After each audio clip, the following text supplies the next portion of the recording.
Hello, my name's Maribel, and if you've ever been called less than by the very people who should have protected you, then maybe you'll understand. My sister once called me trash for marrying a black man she said would hold me back. She said I embarrassed the family name. But here's what she didn't expect. He didn't just lift me up. We built something they could never take. And when she realized that, that's when the real betrayal began. They erased my name from walls, from documents, from legacy. But the question is, how far will your own blood go when they realize they can't control you anymore? It was the kind of morning where the sun fooled you. Warm light, but the breeze still bit like late winter. I parked down the block, not wanting to make an entrance. Myers Park was showing off that day, blooms bursting along the sidewalk, iron gates yawning open to manicured driveways. It should have felt beautiful, like a celebration. Instead, my stomach had folded into itself by the time I reached the tent. The white canopy fluttered like a promise I already knew was empty. A girl at the welcome table blinked at me, unsure, her brows pinched. "Your name?" "Maribel Cross." She hesitated, flipped through the list. Didn't find me, didn't say it. Instead, she glanced sideways toward the interior, murmured something into a tiny headset, and then gave me the kind of smile you use when you've just stepped in something but want to stay polite. "You can go in, just head straight down the left side." No welcome drink, no place card. The smell hit before anything else, roses, mimosa fizz, and perfume that cost more than my wedding dress. I stepped in, heels catching briefly on the rug, and followed the sounds of clinking glasses. Celeste was already standing on the small platform up front, center stage in a cream dress tailored like ambition. Her voice floated over the speakers, syrupy and certain. "Some of us," she said, lifting her champagne glass, "choose to elevate the family name. Others marry down and drag us with them." Laughter, tight, polite, a ripple of glances. One man's head turned too quickly. Another woman bit the edge of her lip.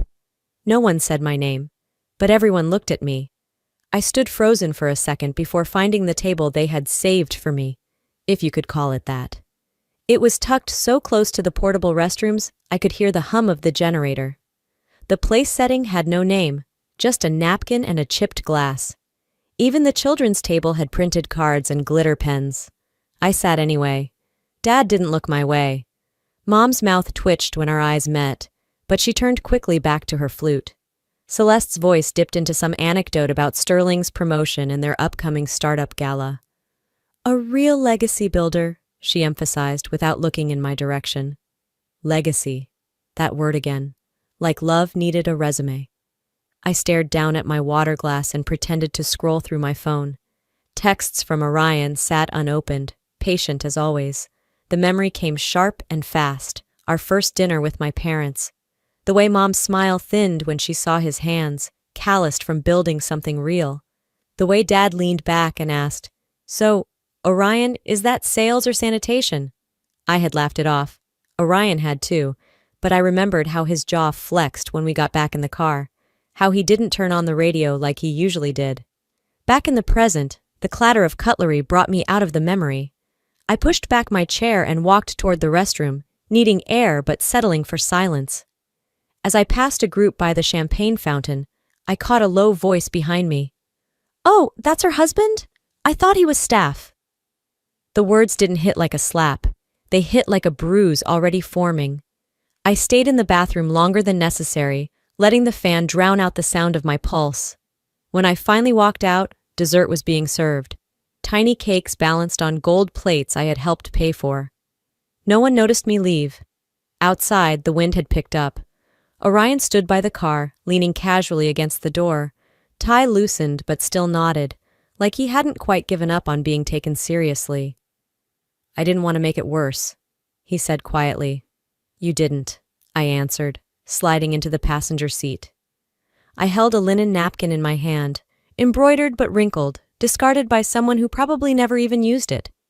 We drove in silence, not heavy, just hollow. At a red light, Orion glanced over. "You okay?" I looked straight ahead. The sky had gone dull, a kind of faded blue that matched the ache behind my eyes. "They don't see me," I murmured. They never did. We didn't speak much on the way home. The hum of the tires against the road filled the silence like white noise in a hospital room, sterile, necessary, a buffer between what I felt and what I could admit. By the time we pulled into our driveway, the sun had dipped behind the row of pine trees lining the street. I sat there for a moment longer, watching the dusk press in on the windshield, before finally unbuckling my seatbelt. "I forgot to return Mom's pie dish," I muttered, already halfway out of the car. Orion nodded. "You want me to come with you?" I shook my head. "I'll be quick. She probably won't be home anyway."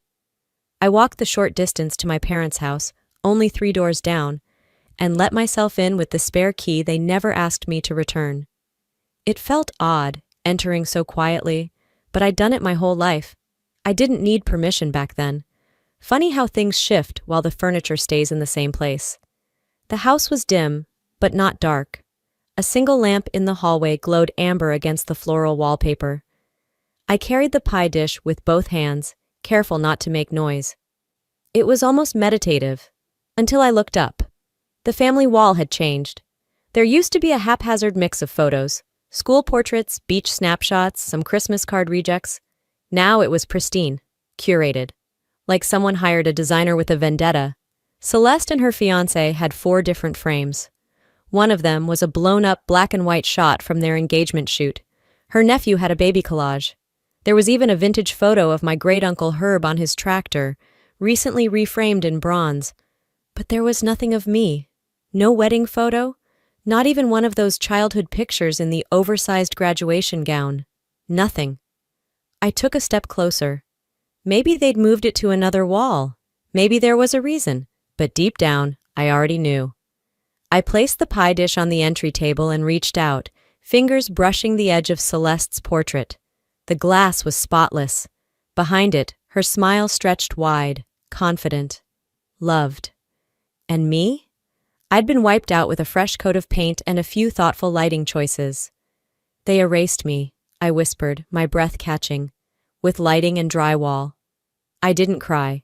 There was no performance in this moment, just a slow tightening in my chest, like someone had tied a ribbon around my ribs and kept pulling. I walked out without turning off the lamp. Back home, I found Orion in the kitchen chopping carrots. He looked up when I came in but didn't say anything, just slid the cutting board toward the edge, leaving space for me to join him. I didn't. I walked past and sank onto the couch. That wall had haunted me before. Now it had officially buried me. I curled into the corner, pulling the throw blanket over my knees. The pie dish had felt heavier walking back, as if it knew it was returning to a place that no longer considered me family. The steam from my tea fogged my glasses. I took them off and rubbed my eyes, exhausted. Not from the walking or the brunch or the memories, but from pretending. 2 weeks earlier, I'd worn that same mask to a fundraiser, a charity dinner for a gallery expansion project. Orion had offered to drive me. He always did when I got nervous about my family being there. That night, I was wearing a deep green dress I'd borrowed from a friend, and heels that pinched but looked expensive. I had hoped that blending in would be enough. Orion dropped me off at the front door and went to park. I walked in alone, greeted the hosts, smiled through the introductions. When he joined me 10 minutes later, his hands were tucked neatly in his pockets, shoulders back. He looked like someone who owned the room. Quietly, but I heard it.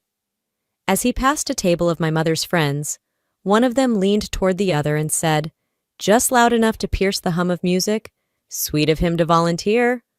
The staff at these events are so professional." My face burned. Nadine looked right at her and then looked away. No correction, no laugh, nothing. Orion had heard too. I saw the flicker in his expression. He turned to me, unbothered, and said with a smile, "You hungry?" We walked toward the buffet, hand in hand, like nothing had happened. But inside, something broke a little more. Now, sitting in our living room, I curled deeper into the couch. Orion came over, sat beside me without a word. He didn't ask how it went. He didn't offer advice or silver linings. He just draped his arm over my shoulders and pulled me closer. That was the thing about him. He never needed to fix me to make me feel safe. I remembered something my mother once said at a brunch, years ago, before I even met Orion. A husband should elevate you, not complicate you. And yet, her idea of elevation always involved someone with a white-collar title and a country club membership, not a man like Orion, not someone who built things with his hands, who read Baldwin and Morrison in the evenings, who showed up without asking for applause. He didn't elevate me, he anchored me, kept me from floating off into the version of myself they wanted me to be, palatable, polite, silent. I leaned my head on his shoulder, staring out at the quiet street beyond our window. "They don't see your brilliance," I whispered, half to him, half to myself. "But they wouldn't survive a week without the kind of grace you bring." He didn't reply. He just kissed the top of my head, the way he always did when I got like this. And for a moment, in the hush of our living room, I let myself believe that maybe being unseen by them didn't mean I was invisible. Maybe it just meant I had finally outgrown their lens. The next few days slipped by in a haze of polite silence. Not the kind that heals, but the kind that hardens, like frost forming overnight on a windshield. You don't see it coming, and it distorts everything. I had spent most of the afternoon reorganizing files for an upcoming grant review. The Foundation's board wanted updated reports by the end of the week, and I figured staying busy might help me not think about Celeste's voice echoing across that brunch tent. I sat at my desk, laptop open, a steaming mug of chamomile nearby. The late spring sun had started to dim behind the trees outside the window, casting soft orange lines across the carpet. I clicked into my inbox and began combing through flagged emails. One message stood out, not because it was urgent, but because it was accidentally forwarded to me. I stared at the subject line, RE, co-signing pitch deck, Family Impact Campaign. It had been part of a thread from 2 weeks ago, looped between Celeste and our mother. My name was buried in the CC line, probably added without thought, or maybe added on purpose. Curious, I clicked. "She's harmless," Celeste had written.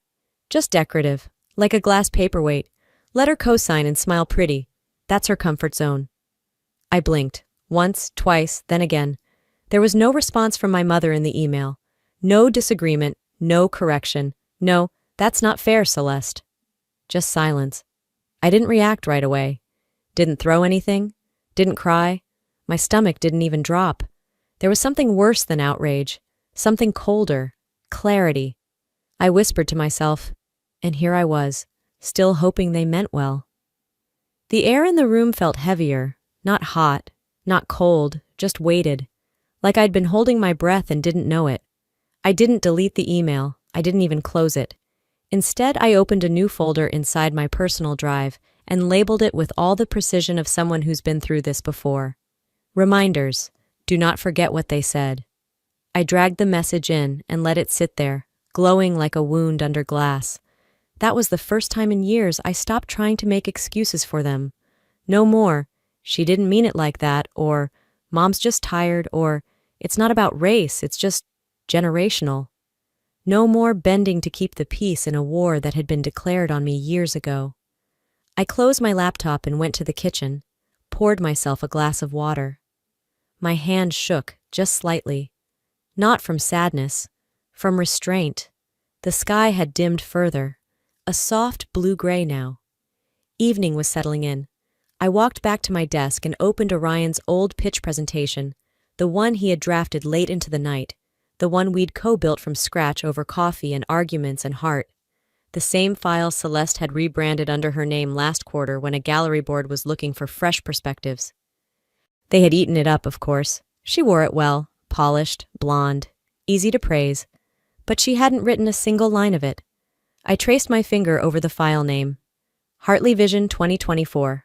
Orion had always told me, "If you're not at the table, you're probably on the menu." I had laughed then, not really believing I'd ever be served up by my own blood. But now I was beginning to understand. The jokes weren't funny anymore. I whispered, "It's time I started protecting what we built." The next morning, I arrived at the office just after 8. The air smelled like ground espresso and new carpet. Talia, our assistant, was already at her desk, scanning documents with a look that said she hadn't had her second cup of coffee yet. "Morning," I said, walking straight to the back room where we kept our archived files. "Hey," she mumbled, then perked up. "Need something?" I nodded. Pull up the Delphine contract. I want to check the clause on brand representation, and if the Hartley LLC trademark paperwork is still under my login, reactivate the legal folder. Talia blinked, surprised by the precision in my voice. Usually I was the let's talk it through type, but today, no time for diplomacy. She nodded. On it. I moved with intent. No more hesitation. No more waiting for someone else to grant me authority I already had. Half an hour later, Orion walked in. He carried a breakfast wrap in one hand and a coffee in the other, both of which he slid onto my desk without saying a word.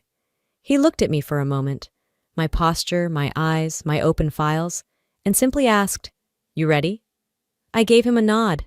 Not sharp, not dramatic, just sure. He didn't smile.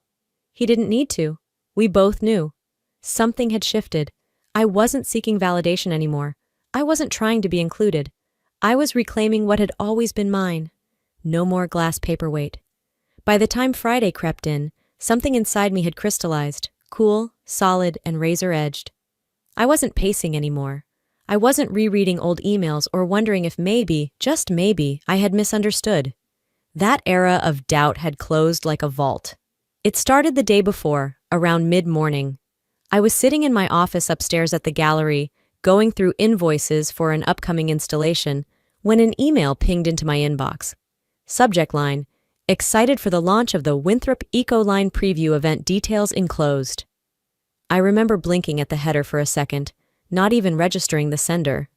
It was one of those luxury PR agencies that Celeste always loved name-dropping. I clicked. There it was, slide after slide of branded household prototypes, sleek and glossy, each with little brand notes in perfect serif fonts.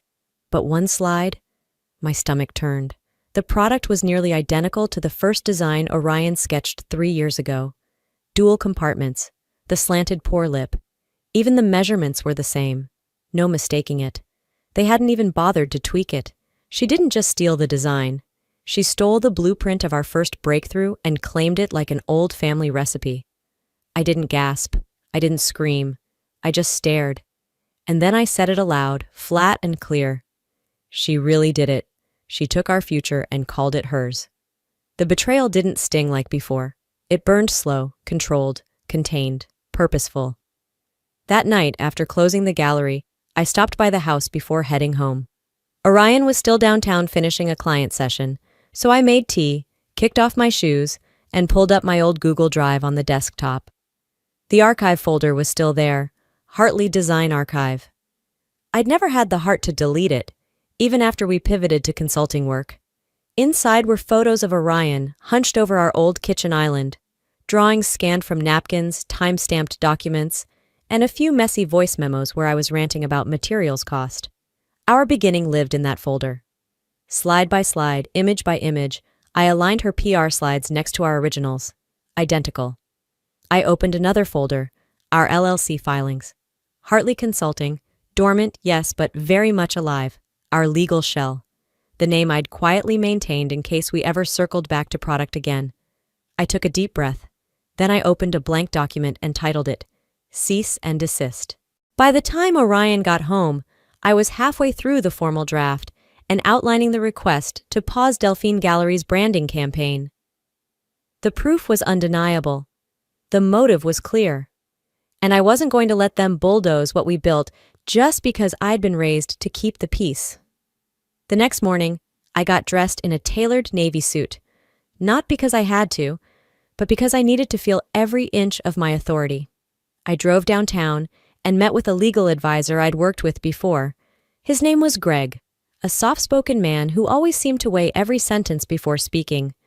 I slid the flash drive across the desk. Everything you need is on there.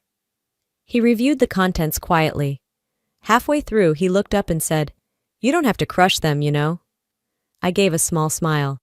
I'm not trying to crush anyone. I'm just making sure they don't step on us again. We signed the paperwork. No scene, no speeches. When I left his office, the city felt different, like it hadn't changed at all, but I had. I walked to my car slowly, savoring the morning air. The sky was clear, the sidewalks humming with early foot traffic. I passed a florist and paused at the window. White tulips. My mother hated tulips, said they always looked like they were giving up. I bought a bunch anyway. Back in the car, I rested the flowers on the passenger seat. My phone buzzed with a text from Orion. How did it go? I didn't answer right away. I just looked at the tulips, then out the window at the sunlight breaking across the buildings. For once, I wasn't rushing to explain myself. Not to him, not to anyone. It wasn't about revenge. It was about being seen. And this time, I wasn't asking. I didn't reply to Orion's text right away. I let the moment breathe, then slid my phone into my bag and started the car. As I pulled out onto the main road, the tulips shifted slightly on the passenger seat. Soft and white, they felt like the first decision I'd made for no one but myself in a long time. By the time Monday rolled around, my inbox was already teetering on the edge of chaos. Meeting reminders, budget approvals, a request from the gallery to confirm next month's speaker. I worked through them methodically, coffee in hand, mind steady. Then I saw it. Subject line: Winthrop Future Collective Gala Sponsorship Request. The logo caught my eye before the sender did. But there she was, Celeste Quinlan, in crisp black font. The request had come through the Foundation's official grant portal, which meant she wanted a paper trail. She wanted legitimacy. I clicked. The opening paragraph sang praises of cross-sector innovation, legacy building, and empowering voices across art and tech. A few scrolls later, there was a call for funding, more than generous. The amount wasn't the insult, it was the audacity. In bold italics near the bottom, sponsored in part by the Hartley Family Legacy, dedicated to empowerment. No mention of Orion. Not a single nod to the fact that the featured product line was built, brick by prototype, on his back. Just polished PR fluff, designed to dazzle donors. I closed the email, then opened my calendar. Clicked Tuesday, 2 p.m. Private review session. I typed her name into the invite. I didn't add a subject line, just sent it. By noon the next day, she had accepted. The conference room at the Foundation was small. Glass walls, pale blue accents, 2 chairs, 1 monitor. I logged into Zoom early, adjusted the lighting, let the silence settle. At exactly 1:59, Celeste's face appeared. Hair styled just enough to look effortless. Subtle makeup, smile dialed in at 60%. "Hey, Bells," she chirped. "Thanks for squeezing me in." I nodded. "Of course." She launched into her pitch without missing a beat. Charts, stats, vision statements. She even said community uplift twice. I let her finish. When she paused to sip from her metal straw, I leaned forward. "Did you intend to credit Orion?" I asked slowly, "or were you planning to pretend you invented what he built again?" Her smile faltered, but only for a second. "Bells, come on. You know how branding works. It's a team effort." "Right," I said evenly, which is why the only team member with an actual patent seems to be missing. She opened her mouth, but I raised a hand. "Here's what's going to happen," I continued. "Hartley Foundation is retracting all formal support, effective immediately. Delphine Gallery has been notified to pause their promotional partnership. And the clause you inserted last month into the shared vision agreement, it's been voided." Celeste blinked. "You're voiding the agreement?" "I'm correcting an oversight," I said. The call ended 32 seconds later. She didn't say goodbye. I knew the fallout would be quick. What I didn't expect was how satisfying the silence would feel. Back in my office, I made myself a cup of tea. Earl Grey, no sugar, just warmth and clarity. Then the text came in from a friend at Delphine.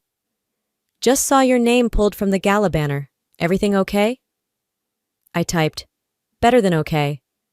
Meanwhile, across town, Celeste paced her office like a woman who had just realized the furniture was bolted to the floor and nothing was going to move for her anymore. Her assistant knocked once, then slipped in with a printout. "It's from the gallery. They're pulling their entire collection from the event. The media contact said they were evaluating coverage alignment." Celeste didn't respond. She stared at the framed certificate on her wall.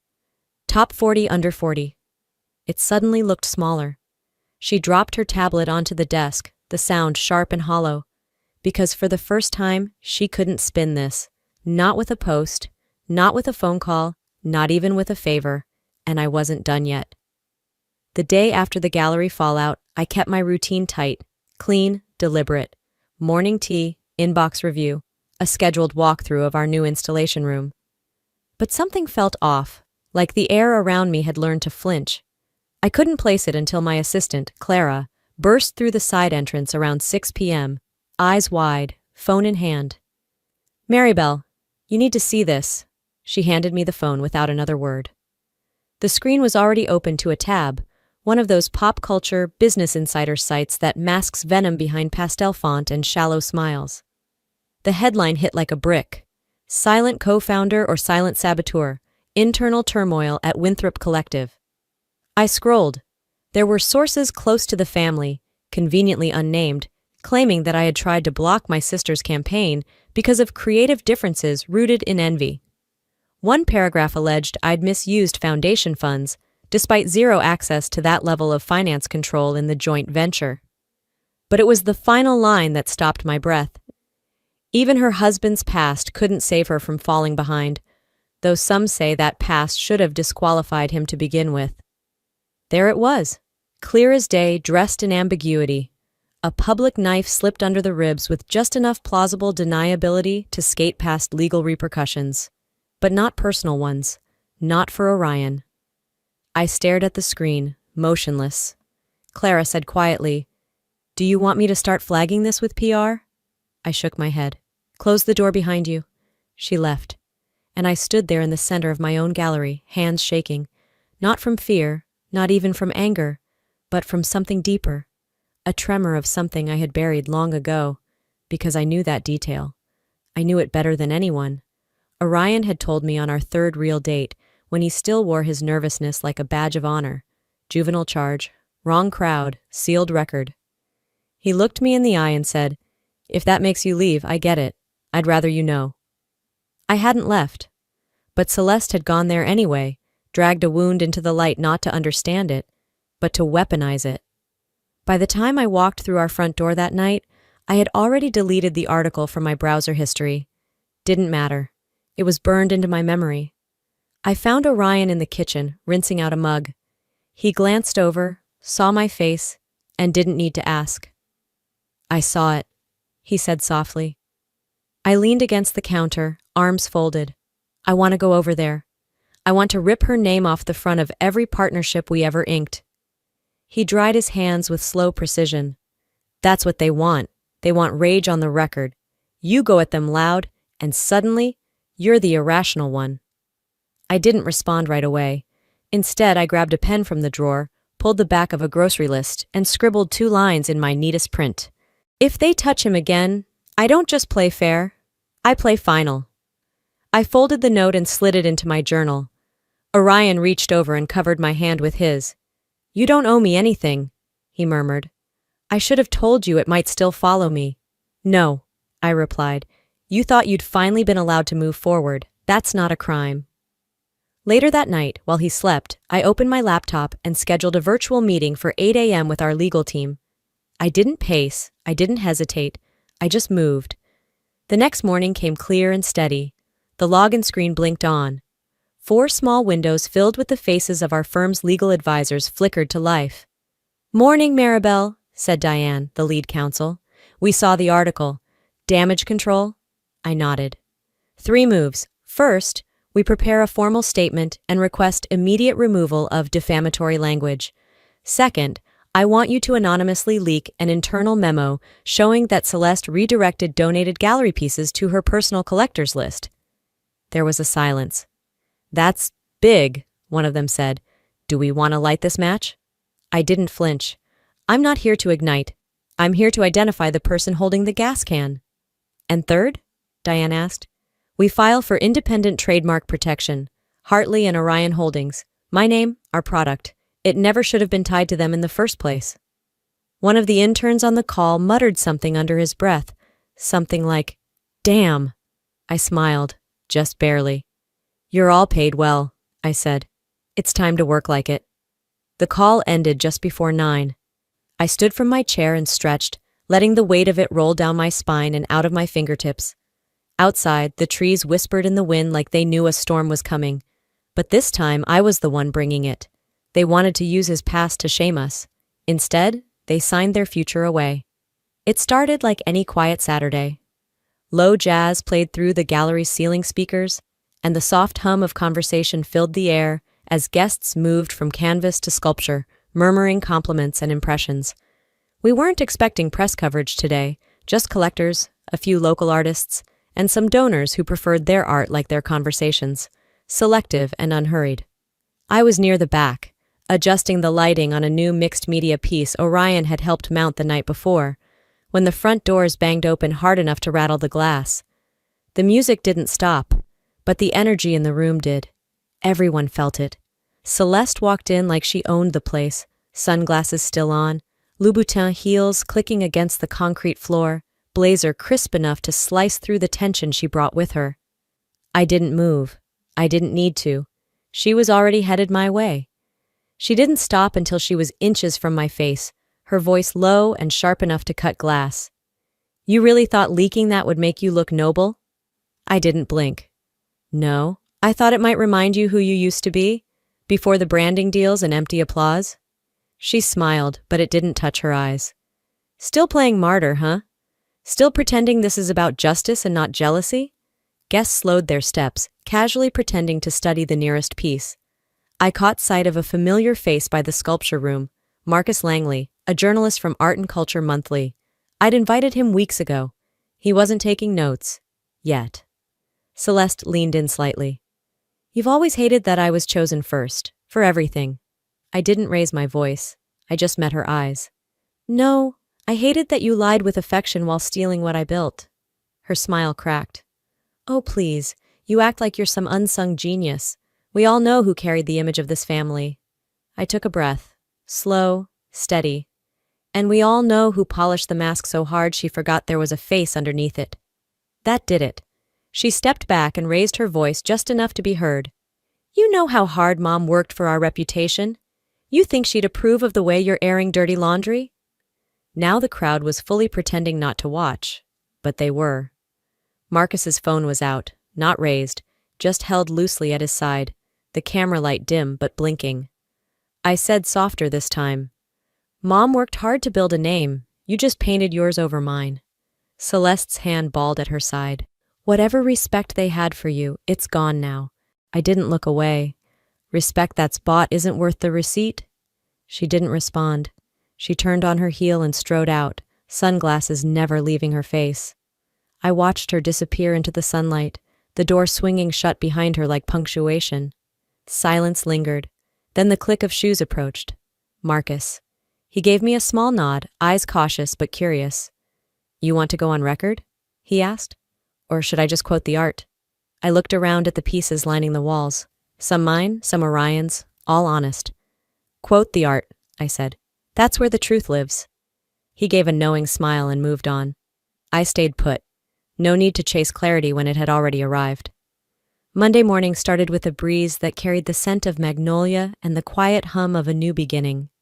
I opened the door not expecting anything more than the usual bills and circulars, but there it was, an envelope with weight, both in paper and in consequence, cream-colored, sealed with the navy and gold crest of Verne Holdings. I held it for a second before slicing it open with the edge of my thumbnail. Inside, a letter. Not from my parents, not from Celeste, not even from an assistant trying to sugarcoat some committee formality. It was addressed to me, my full name, no middle initial, no Mrs. or plus guest, just Maribel Hartley. It confirmed what I hadn't dared imagine. I'd been listed as co-trustee on the Nevada estate portfolio, the same entity Celeste had been leveraging for months under the radar, the same one that tied directly to the family trust and dictated majority votes for expansion approvals. Tucked behind that letter was a second page, a board meeting, scheduled for Friday. One item on the agenda, a vote for portfolio transfer approval, transitioning the trust's assets into Celeste's newest engagement expansion. And here's the kicker. I was the only one with a vote. I reread it 3 times before setting it down. Then I folded the letter, tucked it back into its envelope, and placed it on the kitchen counter beside the white tulips I had bought earlier that week. The air shifted inside me. It wasn't rage, it wasn't even pride, it was clarity. The week passed in a strange quiet. I didn't call Celeste. I didn't tip my hand. I met with our legal team once. I took Orion out to dinner twice, and I slept for the first time in months, like someone who knew they weren't waiting for permission anymore. Friday came cool and gray. I dressed in black, sleek, simple, intentional. No jewelry except the wedding band on my finger. A small statement, but it mattered. The boardroom was exactly what you'd expect. Marble-top table, dark walnut walls, too much air conditioning, and a carefully arranged carafe of cucumber water no one ever drank. A few of the old names were already seated when I arrived. Men with silver cufflinks and practiced expressions. I nodded to Gregory Verne, who called the meeting to order. Then, right on cue, the door opened again, and Celeste entered like she owned the ceiling tiles. Hair glossy, lipstick sharp, confidence poured into her like it was on tap. She scanned the room, eyes landing on me with a flicker of hesitation she tried to mask with a smile. It didn't land. "Good morning," she said brightly. "Glad to see we're all here to move forward." I didn't reply, just opened my folder. She launched into her pitch like a seasoned politician. Numbers, demographics, market opportunity, female-led impact, cross-cultural expansion, everything except honesty. She even threw in a sentimental touch, citing family roots and the privilege of continuing our mother's vision. It was like watching someone carve a statue of themselves in midair, hoping no one noticed the chisel was made of smoke. When she finally finished, Gregory turned to me. "Miss Hartley?" I stood. "I have no speech," I began, voice steady. "I only have facts." I placed one slim document on the table, printed on thick paper, signed, time-stamped, sealed. "This is my formal revocation of Clause 8C, Celeste Winthrop's temporary engagement clause and discretionary equity access." I didn't pause. "In its place, I've authorized a grant structure under Hartley and Orion Holdings, earmarked for underrepresented innovators in art and sustainable design." There were no gasps, no dramatic music, just the quiet shuffle of someone adjusting in their seat. Celeste blinked once, twice, then spoke. "You're punishing me for being ambitious." "No," I said. "I'm preventing you from redefining theft as ambition." Gregory nodded once, signaling the vote's recording.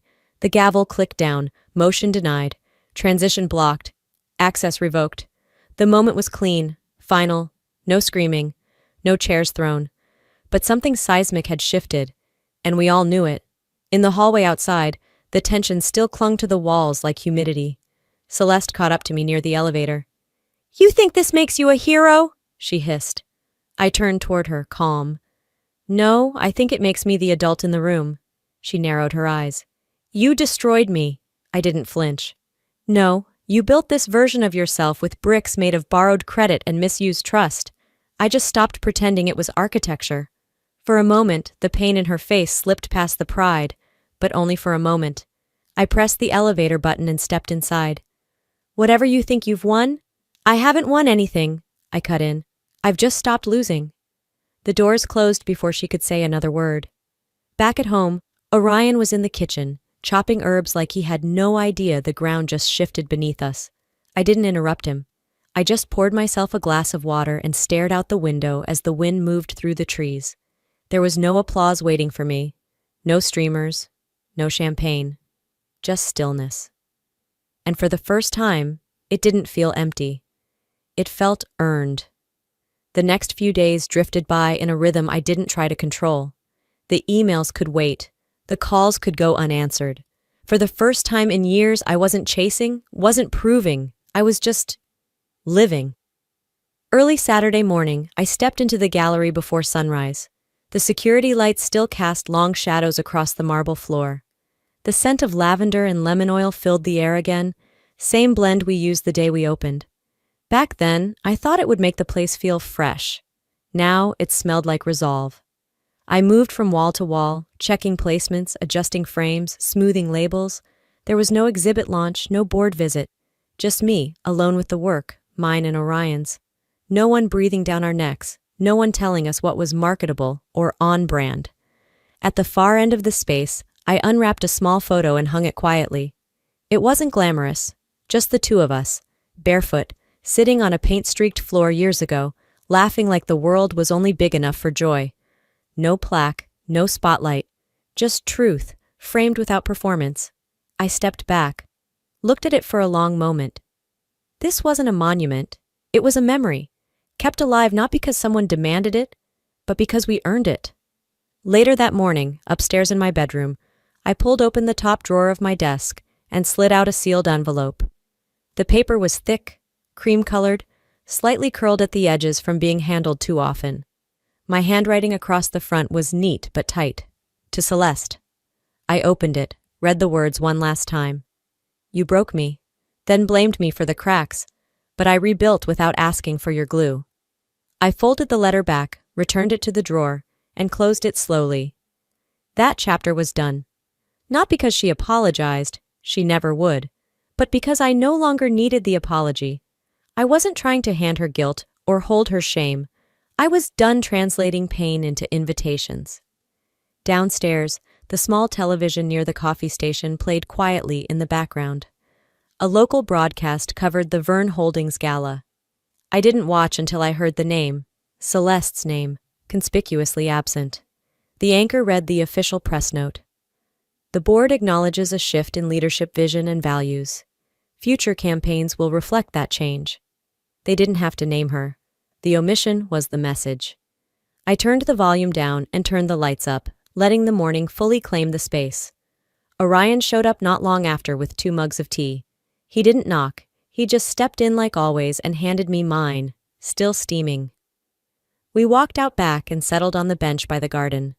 The wind brushed through the leaves above us like a hymn, only old trees remembered. She never said sorry, I murmured. Orion didn't flinch. She never knew how. I sipped my tea, letting that settle. That's not mine to fix, I said quietly, and I meant it. Inside, on the back gallery wall, a new title plaque had been mounted. The exhibit, The Ones Who Stayed. It wasn't flashy. No interactive screen, just texture and story, woven into every brushstroke and wire bend. It was a gallery of work by artists who had been dismissed, overlooked, discarded. Every piece whispered survival. Every label carried names once erased from invitations, the kind of truth you didn't have to shout to be heard. As the wind picked up and scattered petals across the concrete, I leaned into the bench's backrest, feeling something I hadn't in a very long time. Quiet. But not the kind that silences you. The kind that finally feels like it belongs to you. Legacy isn't what they leave you, it's what they couldn't take from you. Looking back, I used to believe peace came from being accepted by others, by family, by legacy, by those who spoke loudest in the room. But peace, real peace, is quiet. It doesn't need to be proven, posted, or praised. It just needs to be claimed. If you've ever felt like the one sitting quietly at the back, the one whose voice was always just a bit too inconvenient to be heard, know this. You don't have to shout to take up space. You just have to stop shrinking. They tried to erase me with silence, but I made something louder with grace. And maybe that's the lesson here. Legacy isn't about being remembered by those who never saw you to begin with. It's about building something no one can take away, even when they try. Now I want to hear from you. Have you ever had to choose between keeping the peace and protecting your own voice? How did you handle it? Let's talk about it in the comments. If this story moved you or made you think of your own journey, comment 1 below or tell me where you're watching from. I'd love to know. And if this video didn't quite land for you, I'm open. Tell me why and where you're tuning in from.